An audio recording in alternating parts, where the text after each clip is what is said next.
You ask Tiger to solve. This deals with linear equations with one unknown. The final result is u equals -13. Let's solve it step by step.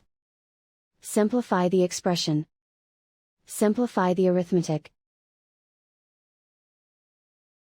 Group all constants on the right side of the equation. Add 26 to both sides. Simplify the arithmetic.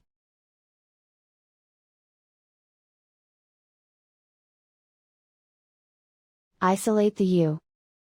Divide both sides by -5. Cancel out the negatives. Simplify the fraction. Move the negative sign from the denominator to the numerator. Find the greatest common factor of the numerator and denominator. Factor out and cancel the greatest common factor. And so the final result is u equals -13.